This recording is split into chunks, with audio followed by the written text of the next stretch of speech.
Hey guys, so today we are going to do something a little different, and I actually want to read some Reddit stories. I know a lot of people read the stories from Am I the Asshole or the A-Hole, as some people say. A lot of people read best of stories, but I want to read some of the stories from the marriage subreddit. This is one of my favorite subreddits for like messy tea and drama. It's it's kind of hard to explain, but I love reading these stories and knowing that like none of it has to do with me. So, I've actually sorted it by controversial because I want to know the real messy mess that's in here. So we're probably just going to read a couple. I haven't pre-read these stories. I'm just going to go by what sounds the most interesting and go from there. So let's see. Let's read this one. How do you stop husband from overdoing? It's a vent. So they're not asking for any advice or anything like that. This is from the user Jealous Speaker. Jealous_speaker 1183. How do you stop husband from overdoing?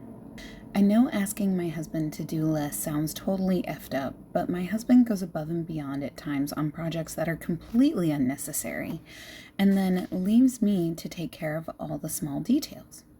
Here is a perfect situation. We had an apple tree removed. He wanted to keep the wood for smoking, and it was way cheaper. We have an acre, so it's not a big deal to store it. But instead of just taking all the huge logs and stacking them, he's splitting all of them. We live in the West and cannot have fires whenever we want. Nobody will just pick up split wood. He could have split a quarter of the tree, stacked them, and used them for smoking for the next 20 years. But he is splitting all the tree. Now we have to move and stack way more wood, and we have way more sawdust that I will actually have to clean up. This stupid stuff happens all the time, especially if big machinery is involved. I'm so annoyed, yelling, "That is dumb," didn't seem to work. Any suggestion? So before we get into the comments, I will say just yelling, "That is dumb," is probably not the most helpful. Granted, that's coming from me. I'm someone who I probably wouldn't respond very well to that, but as someone who, being vulnerable right now, I'm someone who also, I don't always think about all of the finer details in a project. So for me, it works if my partner or whoever I'm working with, like, even a coworker, if they say, "Hey, have you thought about this piece? Or have you thought about this? Or did you look at how much wood we're going to end up with?" That kind of stuff. I mean, coming at it from a more objective angle is probably better. But let's see. We've got the comments. They are sorted by top comments. And it's Felix Fictitious, says, "Why will you have to clean up and fix the outcomes from these choices? He chose to do it. Make him clean it up afterward." And Nothing Upstairs replied, "Yeah, I'm confused on her assumption that she has to clean up." Wooly OP chimes in, "Because I don't want the mess and he'll leave it as is. He dug up a huge bird bath. I said just put half the cement in the hole. But he wanted to do it, quote, properly, end quote, and took out all the cement and put the dirt back, but there's still a dip in that part of our front yard. I have left it, thinking that he will fix it, but no, we've lived with a dip in the front yard for 8 months." So,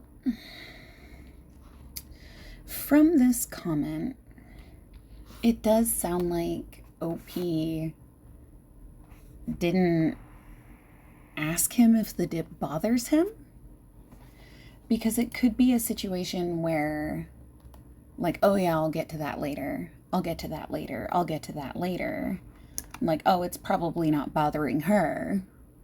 Like, it could be that kind of situation before jumping to, like, weaponized incompetence or anything like that.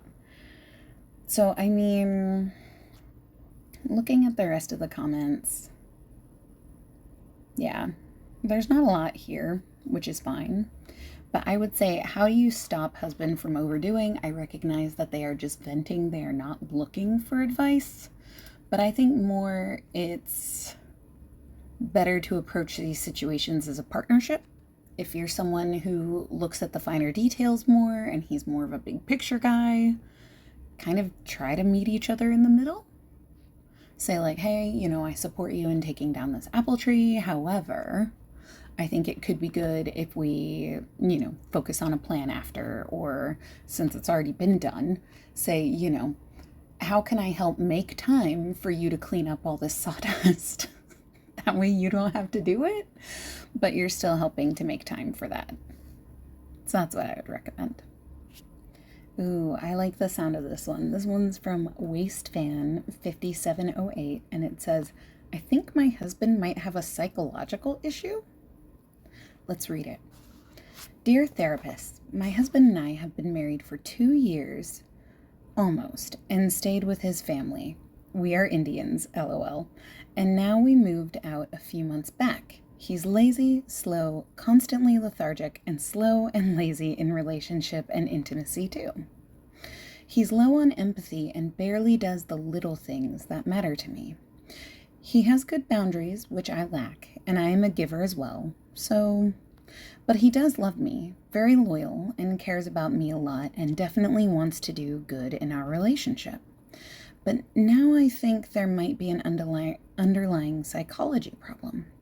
Why I say this? He always leaves iron on, and I keep telling him. And today, for example, I saw it's on again and got furious. I went to the living room and yelled, saying, it's on, WTF. Him, no reaction, still scrolling like it's no big deal.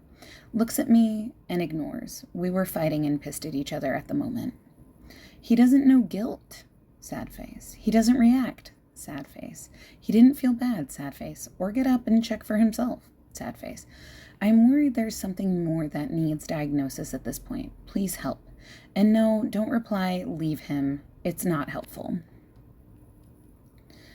So the top comment is kind of what I'm thinking too.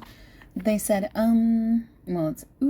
it's said, sounds a bit switched off. He needs therapy. Why did you marry him? Did he show all these signs before?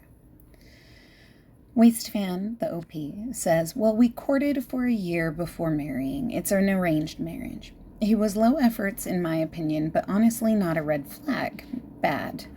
He gifted me things on occasions and paid bills alternatively. Very respectful and soft-spoken, or I thought so, crying emojis, both laughing and regular.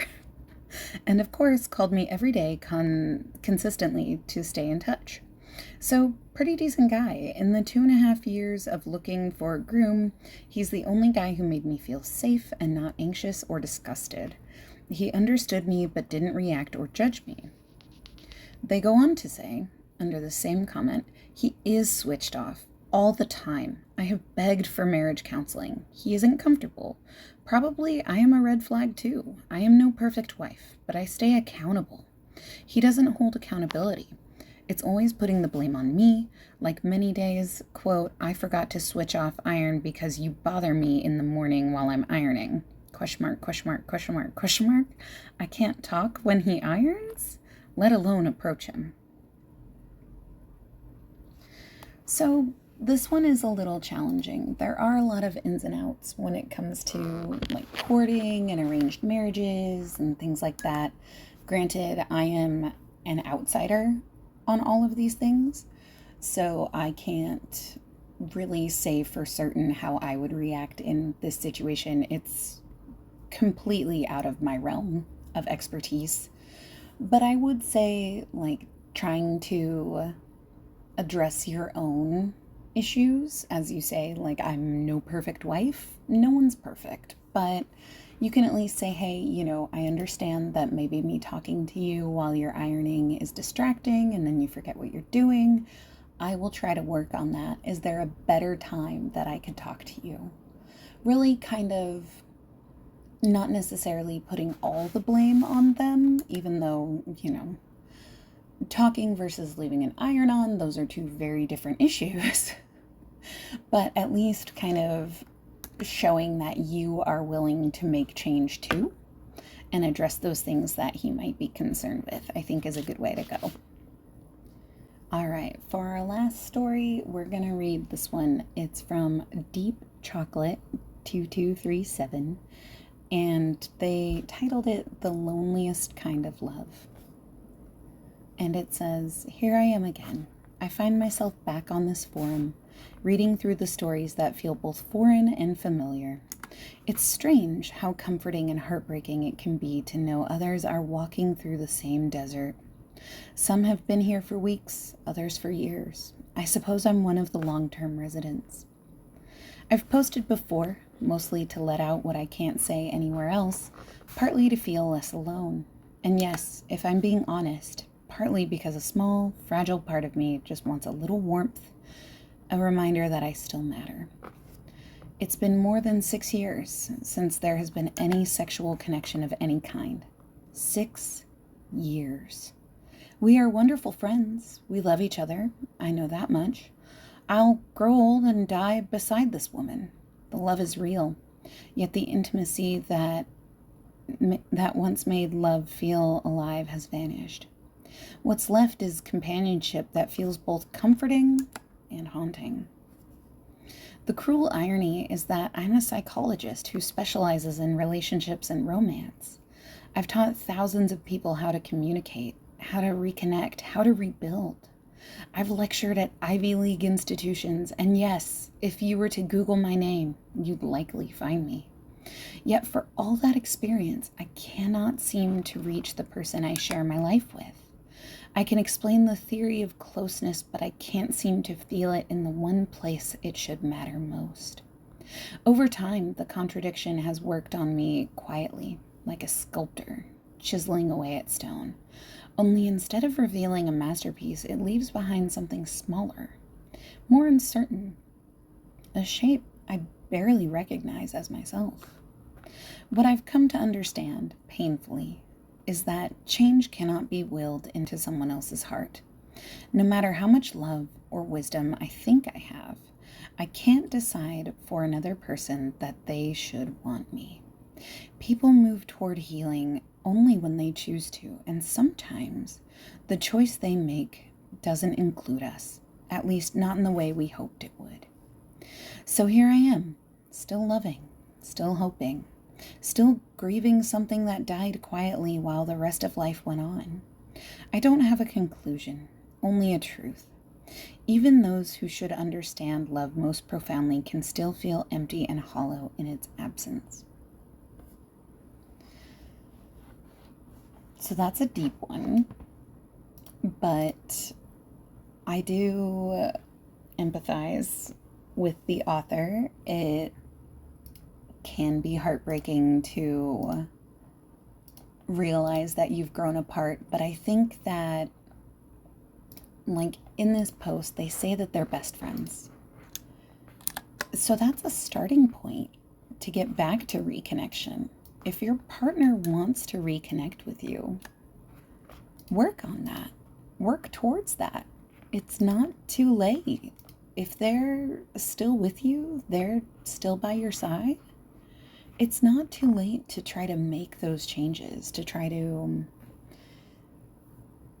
essentially rebuild what you think has been broken through not having a more physical romance.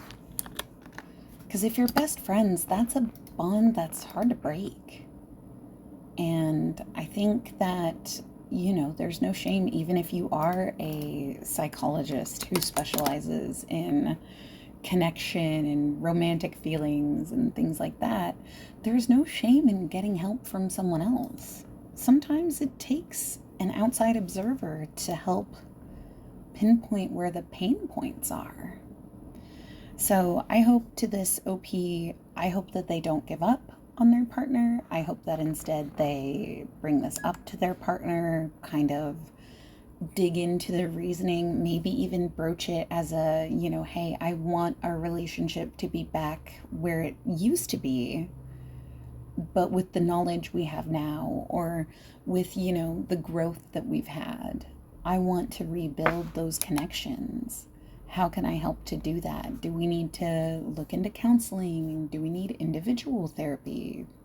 Things like that, to try to work on it together. So that would be my suggestion.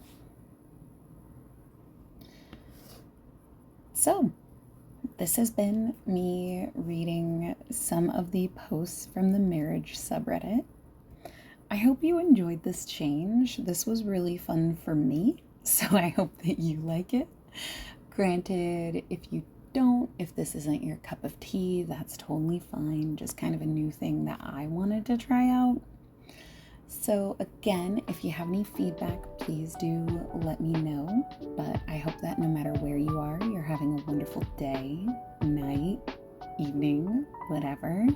I hope you take care of yourself. I hope you're kind to yourself. I hope you're kind to others. And I will see you in the next one.